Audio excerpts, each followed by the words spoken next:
फिक्र की शुरुआत कोरोना से, क्योंकि जिस तरह से शहरों में कोरोना के मामले बढ़ रहे हैं, इसका संक्रमण गांव तक फैलने की आशंका बढ़ने लगी है। गांव तक। आज प्रधानमंत्री मोदी ने मुख्यमंत्रियों के साथ हुई मीटिंग में इस पर चिंता जताई, क्योंकि फिक्र यह है कि कोरोना के नए केसों ने एक बार फिर रिकॉर्ड तोड़ दिए। 16 मार्च यानी मंगलवार को करीब 29,000 कोरोना पॉजिटिव मिले, जो बीते 94 दिन यानी करीब 3 महीने में सबसे ज्यादा है। इससे पहले 12 दिसंबर 2020 को एक दिन में 30,354 केस सामने आए थे, और उसके बाद अब यह आंकड़ा सबसे बड़ा है। बीते 5 दिनों का ग्राफ देखें तो संक्रमण के नए केसों की संख्या लगातार 24,000 से ऊपर बनी हुई है। एक और नए केस बेतहाशा बढ़ रहे हैं, दूसरी ओर रिकवरी घटी है। नतीजा यह हुआ है कि एक्टिव केस बढ़े। यह ग्राफ बीते 5 दिनों का है, जो बताता है कि इन 5 दिनों में ही देश में करीब 1,30,000 नए केस सामने आ चुके हैं। एक और कोरोना ने रिकॉर्ड तोड़ा, और दूसरी ओर कोरोना संक्रमण पर काबू पाने के लिए महामंत्र हुआ। प्रधानमंत्री मोदी ने राज्यों के मुख्यमंत्रियों के साथ मीटिंग की और तेजी से बढ़ते मामलों और वैक्सीनेशन को चर्चा की। जिस तरह से कोरोना फिर से सिर उठा रहा है, उस पर चिंता जताई गई। कहा गया कि इसे यही रोकना होगा, गांव तक नहीं पहुंचने देना, वरना हालात बहुत मुश्किल हो जाएंगे। वैक्सीनेशन की स्पीड बढ़ाने और वेस्टेज रोकने जैसे अहम मंत्र भी दिए गए। कुछ राज्यों में केसेस कम होने के बाद अचानक से वृद्धि होने लगी है। देश के 70 जिलों में तो पिछले कुछ हफ्तों में यह वृद्धि 150% से भी ज्यादा है। हमें कोरोना की उस उभरती हुई सेकंड पीक को तुरंत रोकना ही होगा, और इसके लिए हमें क्विक और डिसाइसिव कदम उठाने होंगे। देखिए, इस लड़ाई में हम सफलतापूर्वक बच पाए हैं, उसका एक कारण था कि हम गांवों को इससे मुक्त रख पाए थे। लेकिन टियर 2, टियर 3 सिटी पहुंचा तो इसको गांव में जाने से देर नहीं लगेगी, और गांवों को संभालना हमारी व्यवस्थाएं बहुत कम पड़ जाएगी। टेस्ट, ट्रैक और ट्रीट, इसको लेकर भी हमें उतनी ही गंभीरता की जरूरत है जैसे कि हम पिछले 1 साल से करते आ रहे हैं। हर संक्रमित व्यक्ति के कॉन्टैक्ट को कम से कम समय में ट्रैक करना और आरटी-पीसीआर टेस्ट रेट 70% से ऊपर रखना बहुत अहम है। आरटी-पीसीआर टेस्ट को स्केल अप करना बहुत आवश्यक है, ताकि नए केसेस की पहचान तुरंत हो सके। स्थानीय प्रशासन को माइक्रो कंटेनमेंट जोन बनाने की दिशा में हमें आग्रह करना चाहिए। वो वहीं पर काम तेजी से करें, हम बहुत तेजी से रोक पाएंगे, ताकि संक्रमण का दायरा फैलने से रोकने में वो मदद करेगा। वैक्सीन लगाने वाले केंद्रों की संख्या बढ़ाने की आवश्यकता है, वो प्राइवेट हो, सरकारी हो। हमारे जितने सेंटर्स प्रोएक्टिव होंगे, मिशन मोड में काम करेंगे, वेस्टेज भी कम होगा, संख्या भी बढ़ेगी, और एक विश्वास तुरंत बढ़ेगा। एक मंत्र जो हमें लगातार हम सबको कहना होगा, दवाई भी और कड़ाई भी। देखिए, दवाई मतलब बीमारी चली गई, ऐसा नहीं। मान लीजिए किसी को जुकाम हुआ है, उसने दवाई ले ली, सब ली, लेकिन इसका मतलब ये नहीं है कि उसको ठंडी जगह पे बिना सुरक्षा के ऊनी कपड़े वगैरह पहने बिना वो चला जाए, बारिश में कहीं भीगने के लिए चला जाए। भाई ठीक है, तुमने दवाई ली है, लेकिन तुम्हें बाकी संभालना तो पड़ेगा ही पड़ेगा। ये हर हेल्थ का नियम है जी, ये कोई इस बीमारी के लिए नहीं है, ये हर बीमारी के लिए है जी। प्रधानमंत्री मोदी ने मुख्यमंत्रियों के साथ मीटिंग में TTT यानी टेस्टिंग, ट्रेसिंग और ट्रीटमेंट पर फिर से फोकस करने की जरूरत बताई, जिसकी बदौलत हिंदुस्तान ने कोरोना के कहर पर काबू पाने में कामयाबी हासिल की थी। हालांकि अनलॉक और वैक्सीन आने के बाद लोग भी लापरवाह हो गए हैं और प्रशासन भी थोड़ा सुस्ता हो गया है, जिसका नतीजा अब एक बार फिर तेजी से बढ़ रहे केस के रूप में देखने को मिल रहा है। इस वक्त देश के 16 राज्यों में 70 जिले चिंता का सबब बने हुए हैं, और सबसे ज्यादा हालात महाराष्ट्र में बिगड़े हुए हैं। खुद देखें कैसे।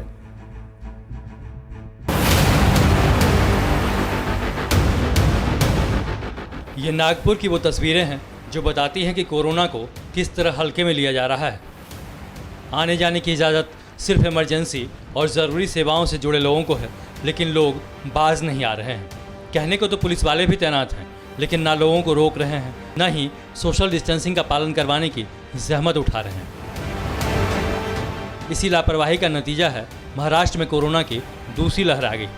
केस बेतहाशा तेज़ी के साथ बढ़ रहे हैं। 16 मार्च को तो 168 दिन का रिकॉर्ड टूट गया, क्योंकि एक दिन में इससे ज़्यादा मामले इससे पहले 30 सितंबर 2020 को आए थे। इस रफ्तार ने सिर्फ महाराष्ट्र की नहीं बल्कि पूरे देश की फिक्र बढ़ा दी है, क्योंकि जितने मामले पूरे देश में मिल रहे हैं उसमें 60% से ज़्यादा तो अकेले महाराष्ट्र में मिल रहे हैं। बीते 7 दिन में कोरोना से देश भर में जितनी मौत हुई है उसमें 45% सिर्फ महाराष्ट्र में हुई। महाराष्ट्र की हम बात कर रहे हैं तो 16% से अधिक पॉजिटिविटी रेट है। ये चिंता की बात है। जिस रफ्तार से पॉजिटिविटी बढ़ रही है उस रफ्तार से टेस्ट्स की संख्या नहीं बढ़ रही। तो हमारा परामर्श राज्यों को, खासकर महाराष्ट्र को, वहां हमने 2 केंद्रीय दल भी भेजे, ये था कि आपको टेस्ट्स की संख्या बढ़ाने की जरूरत है। टेस्टिंग बढ़ाना इसलिए ज़रूरी है क्योंकि महाराष्ट्र के करीब करीब सभी इलाकों में कोरोना फिर से पैर फैला रहा है। ऐसे में ज़्यादा टेस्टिंग से संक्रमितों की जल्द पहचान हो सकेगी और इससे संक्रमितों के संपर्क में आए लोगों की भी पहचान हो जाएगी, जिससे संक्रमण को फैलने से रोकने में काफ़ी मदद मिलेगी। इस वक्त आप जो मैप देख रहे हैं उसमें देश में सबसे ज़्यादा संक्रमण के शिकार हो रखे 18 ज़िलों के 10 दिन के आंकड़े हैं। इनमें 14 ज़िले तो सिर्फ महाराष्ट्र के हैं जो संक्रमण के मामले में टॉप पर चल रहे हैं। इस लिस्ट में महाराष्ट्र के बाहर के शहर सिर्फ इंदौर, बेंगलुरु, चेन्नई और जालंधर ही हैं जहां संक्रमण तेजी से फैल रहा है। महाराष्ट्र के अलावा पंजाब के बढ़ते कोरोना के केस भी चिंता का विषय है। पंजाब की पॉजिटिविटी 3.4% थी, अब वो डबल हो गई है, 6.8% हो गई है। इस तरह की पॉजिटिविटी का आना ये दिखाता है कि हम कोविड अप्रोप्रिएट बिहेवियर का पालन नहीं कर रहे हैं, हम 2 गज की दूरी का पालन नहीं कर रहे हैं, हम मास्क नहीं लगा रहे हैं, जो भी हमें सावधानियां बरतनी चाहिए वो हम नहीं कर रहे हैं। जिसके कोरोना की अगर बात करें तो कड़ी तोड़ने का सबसे बड़ा जरिया वैक्सीनेशन ही बचता है। वैक्सीनेशन को गति देने के लिए आज प्रधानमंत्री मोदी ने भी वैक्सीनेशन सेंटर बढ़ाए जाने की बात कही, लेकिन इस बीच देश में मौजूद 2 वैक्सीन में से एक वैक्सीन को लेकर भी फिक्र बढ़ने लगी है। दरअसल बीते 1 हफ्ते में 12 देशों ने ऑक्सफोर्ड एस्ट्राजेनेका की वैक्सीन पर अस्थायी रोक लगा दी। ऐसा वैक्सीनेशन के बाद खून के थक्के बनने की शिकायतों के बाद किया गया, लेकिन भारत में जो कोविशील्ड लगाई जा रही है उसको लेकर अभी तक ऐसा कोई भी मामला सामने नहीं आया। वो बिल्कुल सेफ है। सुनिए एक्सपर्ट्स क्या कहते हैं। कोविशील्ड वैक्सीन पूर्णतः सेफ है और पार्शली इसका असरदार भी है। उसका अगर एफिकेसी डेटा आप देखें कोविशील्ड का तो 70% इसकी एफिकेसी है या गुणवत्ता है। तो इसलिए ये सेफ्टी तो इसकी 100% है, 100%। और जो भी रिपोर्ट्स यूरोप से या कहीं से आ रही है कि उन्होंने कोविशील्ड के उपयोग पर थोड़ा प्रतिबंध लगाया है, वो भारत में बनी हुई कोविशील्ड पर नहीं लगा है, वो यूरोप में यूरोप बनी वैक्सीन से आए हैं।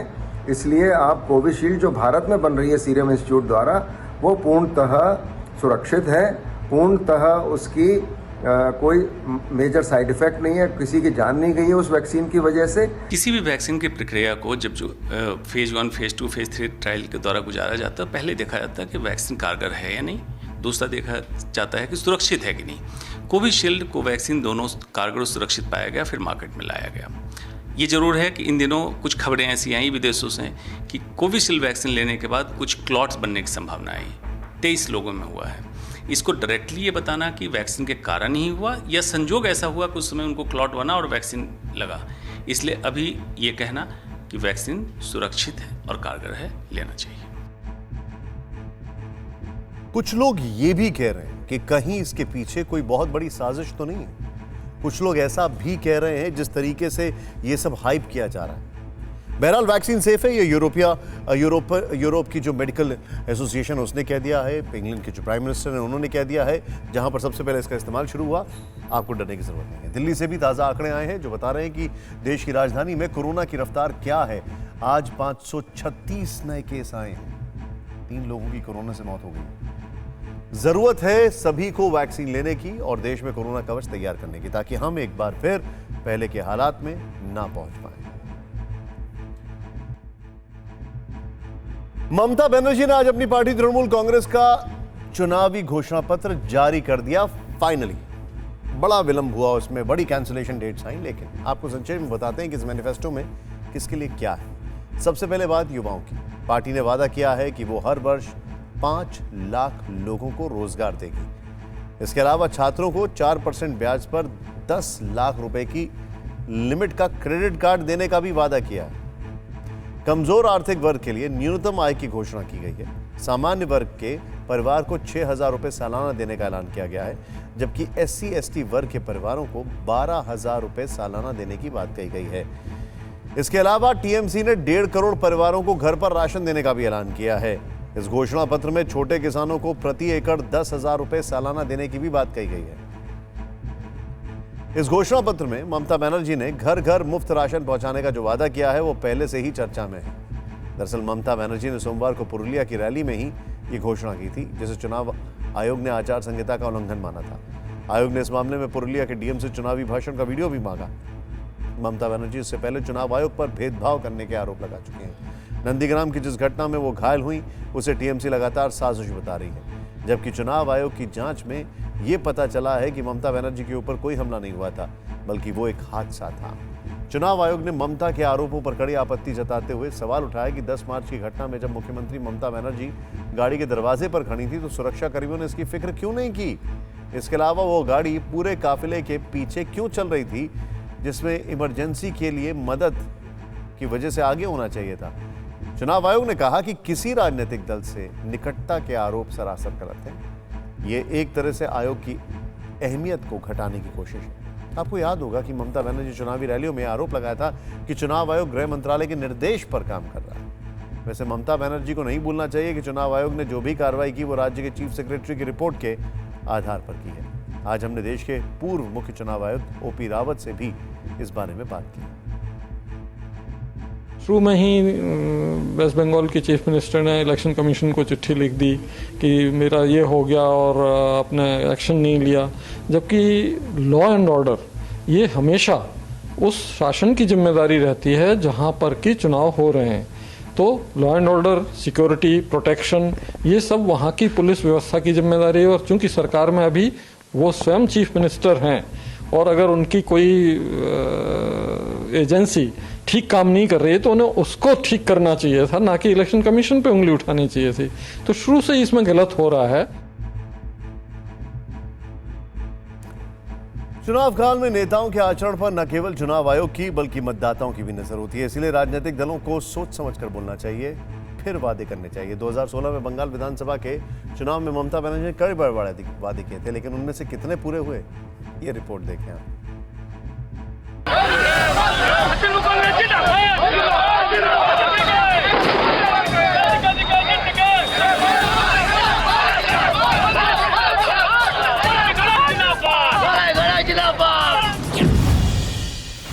ग्रामीण शहरी क्षेत्रों का विकास किया जाएगा। महिला और बाल विकास पर जोर दिया जाएगा। निजी निवेशक औद्योगिक पार्कों की स्थापना करेंगे। IT क्षेत्र का विकास पर फोकस होगा। अल्पसंख्यक समुदाय का विकास होगा। 2016 विधानसभा चुनाव में ममता बनर्जी के वादों की ये फहरिस्त थी। इसमें समाज के हर तबके को खुश करने की कोशिश की गई। महिलाओं से लेकर युवाओं तक और गरीबों से लेकर अल्पसंख्यकों तक TMC ने ममता बरसाई थी। आज जब फिर चुनाव है तो सवाल है, TMC ने पिछले चुनाव में किए कितने वादे पूरे किए? बंगाल की जनता से किए गए कितने वादे आज भी अधूरे हैं? ये सियासत का एक कड़वा सच है कि चुनाव खत्म होने के बाद मैनिफेस्टो महज कागज का पुलिंदा रह जाता है। ना सिंहासन पर बैठने वाले सियासतदानों को वादों की फिक्र होती है और ना ही नेता को सिंहासन तक पहुंचाने वाली जनता वादों को याद रखती है। पिछले विधानसभा चुनाव में TMC ने 146 पेज का मैनिफेस्टो जारी किया था। 112 वादे किए गए थे। 77 वादे आज भी अधूरे हैं। करीब 70% वादे पूरे नहीं किए गए। दिलचस्प बात तो यह है कि इन्हीं 77 में से 27 वादे 2011 के विधानसभा चुनाव के दौरान भी किए गए थे। चुनाव के वक्त नेताओं को जनता की याद आती है। अपने सियासी फायदे के लिए राजनीतिक पार्टियों को जनता के विकास का ख्याल आता है। ये बात जनता भी जानती है, लेकिन चुनाव से ऐन पहले सियासी पार्टियां वादों का पिटारा खोलने से गुरेज नहीं करती। তাদের ভালো থাকতে হবে, তাদের সুস্থ থাকতে হবে। वैसे मैनिफेस्टो का तो हाल ये हो गया है कि अब ज़्यादातर जनता के जो नुमाइंदे हैं वो मैनिफेस्टो को लेकर शुरुआत में बात करते हैं, उसके बाद खामोश हो जाते हैं। और जनता भी कहती है बहुत जल्दी मैनिफेस्टो में देखने को मिलेगा कि अब हम आपको चांद पर भी लेके जाएंगे। कौन पूछता है लेके गए कि नहीं लेके गए। खैर, एक ज़माना था जब समाजवादी चिंतक राम मनोहर लोहिया ने कहा था कि जिंदा कौमें 5 साल इंतज़ार नहीं करती। कहने का मतलब ये था कि किसी भी सत्ता को ये नहीं समझना चाहिए कि वो अजय और उसकी कुर्सी कभी नहीं जा सकती। ये हमारे लोकतंत्र की खूबी है कि हर 5 साल बाद आपको मतदान के अधिकार के रूप में एक मजबूत हथियार मिलता है। इसीलिए जब कोई राजनीतिक दल वोट मांगने के लिए आपके दरवाजे पर आए तो उससे कम एक बार जरूर पूछिए, आपके पिछले वादों का क्या हुआ। पश्चिम बंगाल के बाद फिक्र high profile Antilia Scorpio case की, जिसके तार हर दिन उलझते जा रहे हैं और हर दिन नए खुलासे भी हो रहे हैं। पहले सचिन वाजे की गिरफ्तारी हुई और अब मुंबई पुलिस के कमिश्नर परमबीर सिंह का तबादला। परमबीर की जगह हेमंत नागराले को मुंबई का नया कमिश्नर बनाया गया है। लेकिन हमारी फिक्र इससे आगे की है, सुपर कॉप कल्चर की है, जिससे देश में पुलिस की इमेज को बड़ा नुकसान हुआ है। लिहाजा आज हम सुपर कॉप कल्चर का विश्लेषण करेंगे और इसे खत्म करने की जरूरत भी समझने की कोशिश करेंगे। लेकिन पहले देखिए ये रिपोर्ट। सचिन वाजे म्हणजे ओसामा बिन लादेनच आहे अशा पद्धतीने त्याने जे काही वाटतंय ते कशासाठी आम्ही तपास तर सुरू करा। हमारे मुख्यमंत्री जी प्रेस कॉन्फ्रेंस में उनको डिफेंड कर रहे थे। अगर इतने सबूत मेरे पास नहीं आते तो शायद उसको तो महात्मा ही ठहराया जाता।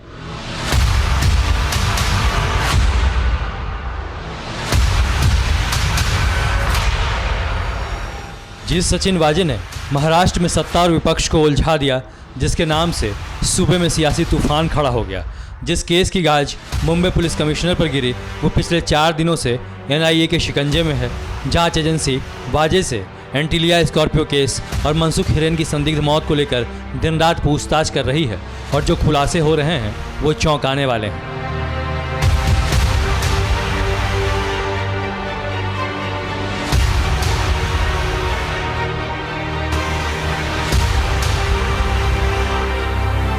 मुंबई पुलिस का एक मामूली अधिकारी जो सुपर कॉप बनने को बेताब था, शोहरत का भूखा था, नाम और रसूख पाना चाहता था, एंटिलिया केस का मास्टरमाइंड बन गया।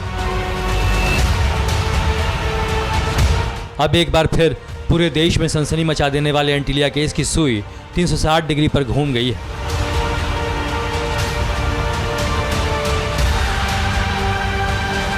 एनआईए ने खुद को सुपर कॉप समझने वाले वाजे के बारे में जो खुलासा किया है वो दुनिया की बड़ी बड़ी खुफिया एजेंसियों को भी चौंका देने वाला है।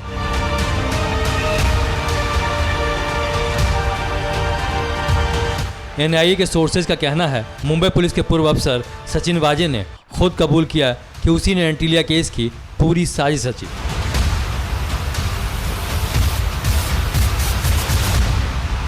लेकिन एक पूर्व पुलिस अफसर ने यह सब क्यों किया, किसके लिए किया, इसका जवाब और भी हैरान करने वाला है। एनआईए के मुताबिक सचिन वाजे ने एंटिलिया केस की साजिश नाम और शोहरत पाने के लिए रची।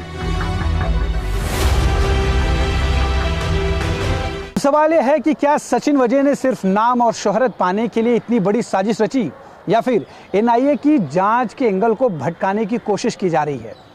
एनआईए को सचिन वाजे की किसी भी बयान पर भरोसा नहीं हो रहा है।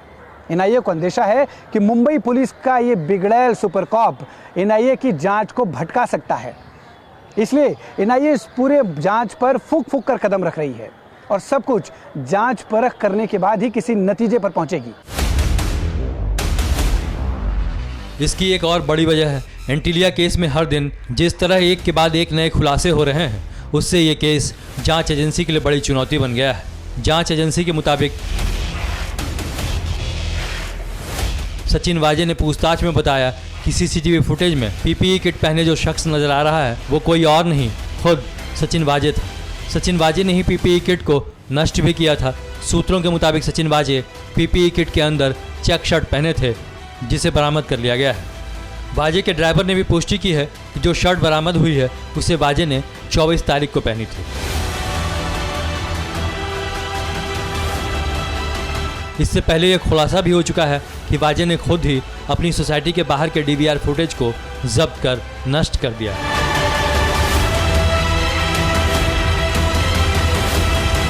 TV9 भारतवर्ष के पास वो लेटर है जिसका कनेक्शन डीवीआर फुटेज नष्ट करने से जुड़ा है।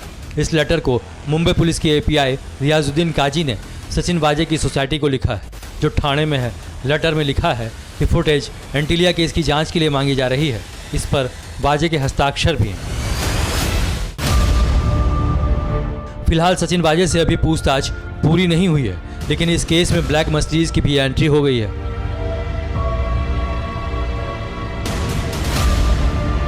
एनआईए ने जिस मर्सिडीज को सीज किया है वो महाराष्ट्र के धुले के रहने वाले सारांश भावसार की मां के नाम रजिस्टर्ड है। सारांश भावसार ने फरवरी में ये कार कार्स 24 को बेची थी।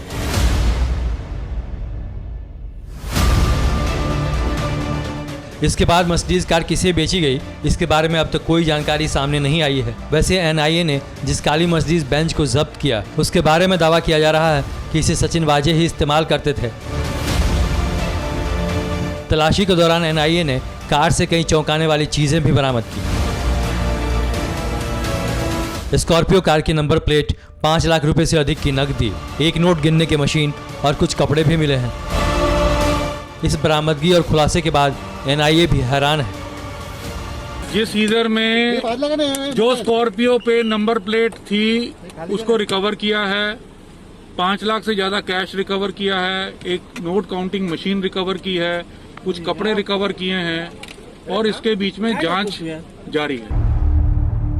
एनआईए की टीम ने सचिन वाजे के दफ्तर की तलाशी के दौरान भी कुछ आपत्तिजनक दस्तावेज और इलेक्ट्रॉनिक सबूत बरामद किए हैं। बरामद किए गए इलेक्ट्रॉनिक उपकरणों में से 3 के डाटा गायब है। लैपटॉप, आईपैड और मोबाइल से डाटा डिलीट कर दिए गए हैं। डाटा रिकवरी के लिए एनआईए फॉरेंसिक लैब की मदद ले रही है। एनआईए को गोपनीय बातचीत या सबूत होने का शक है। ये खुलासे फिक्र बढ़ाने वाले हैं, क्योंकि वाजे जैसे पुलिस वाले सुपर कॉप कल्चर की बदौलत ही महाराष्ट्र में कई हाई प्रोफाइल केस को देख रहे हैं। इनमें टीआरपी केस, अन्वय Naik suicide case, sports car scam और बॉलीवुड टीवी इंडस्ट्री का कास्टिंग काउच रैकेट केस भी शामिल था। लेकिन जिस हाई प्रोफाइल केस में देश के सबसे बड़े उद्योगपति की सुरक्षा में सेंध लगाने की कोशिश की गई हो, तो ऐसे में सवाल तो उठेंगे कि क्या सच में सचिन वाजे के पीछे की ताकत कौन है। सवाल उठेंगे कि आखिर सचिन वाजे के पास नोट गिनने की मशीन क्यों थी।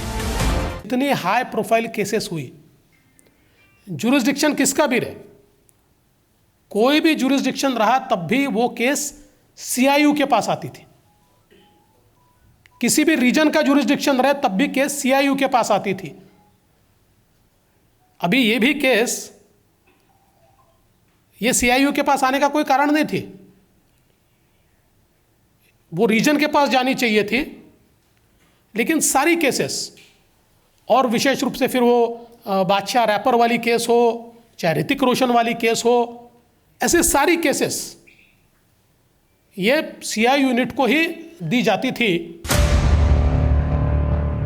एंटीलिया केस की जांच में एनआईए को यह भी पता चला है कि 24 फरवरी की रात इनोवा कार खुद सचिन वाजे ड्राइव कर रहा था, जबकि स्कॉर्पियो कार कोई दूसरा शख्स ड्राइव कर रहा था। स्कॉर्पियो पार्क करने के बाद सचिन वाजे ही इनोवा में बिठाकर स्कॉर्पियो के ड्राइवर को लेकर गया था। तो क्या सच में इस पूरे खेल के पीछे सचिन वाजे के दिमाग में फिर से सुपर कॉप बनने की सनक थी, शोहरत की भूख थी? जवाब जांच के बाद ही मिल पाएगा। तो सबसे बड़ा सवाल तो यह है कि सुपर कॉप कैसे पीपी किट वाला कॉप बन गया। आपने एंटीलिया के पास विस्फोटक केस में फंसे मुंबई के सचिन वाजे को देख लिया, सचिन वाजे पर जारी सत्ता और विपक्ष की जंग भी देख ली, लेकिन सवाल उठता है कि सचिन वाजे जैसे मामूली पुलिस वाले जो सुपर कॉप कल्चर की देन है, वो कल्चर है क्या? खुद पुलिस के रिटायर्ड अफसर कहते हैं कि पुलिस महकमे में सुपर कॉप जैसा कोई पद नहीं होता और सीनियर्स की मूक सहमति ही मामूली कॉप्स को सुपर कॉप बना देती है।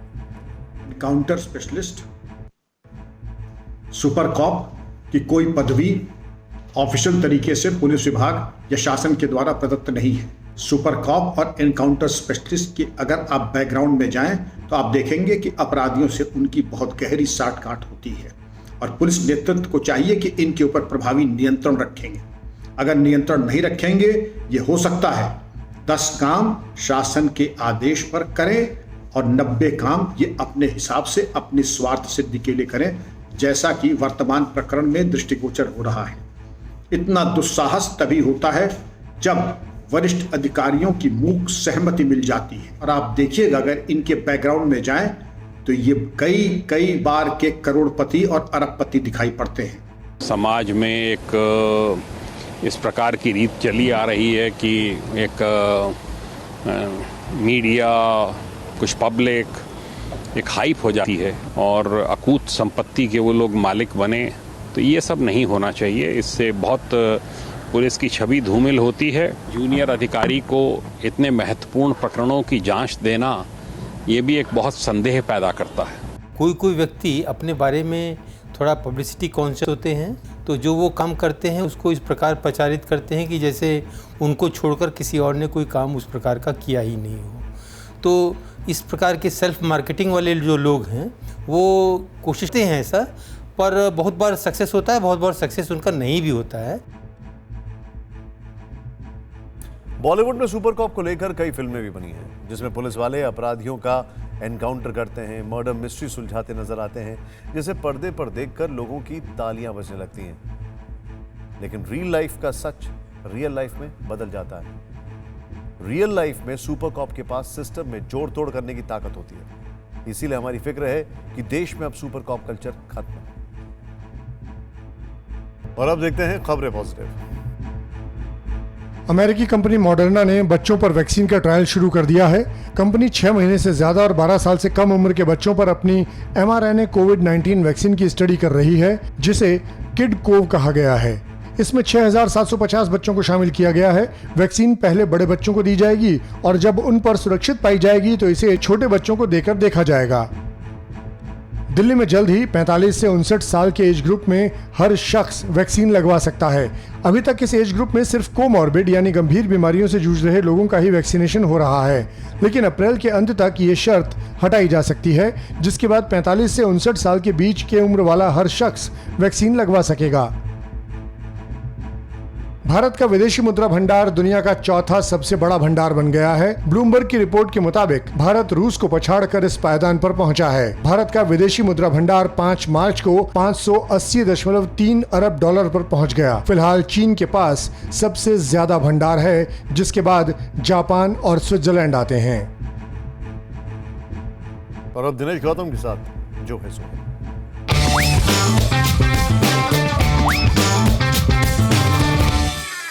कोरोना नेगेटिव, कोरोना पॉजिटिव तो आपने खूब सुना है, लेकिन अब कोरोना सेलेक्टिव भी हो गया है। चुनावी रैलियों को छोड़कर कोरोना हर कहीं मौजूद हो सकता है, इसलिए मैच टीवी पर देखें, रैली ग्राउंड में जाकर, गाड़ी के अंदर मास्क पहनकर रहें और रैली में जैसे मर्जी। किराना गोलों में खड़े होकर खरीदें और भाषण सट सट कर सुने। किसी ऑफिस में जाएं तो सैनिटाइजर उड़ेल लें, रैली में जाएं तो बिंदास। चुनाव से इंसानों को मतलब है, कोरोना को नहीं। वो रैलियों में नहीं जाता, बाकी तो जो है सो है। फिक्र आपकी, सोमवार से शुक्रवार रात 9 बजे सिर्फ TV9 भारतवर्ष पर।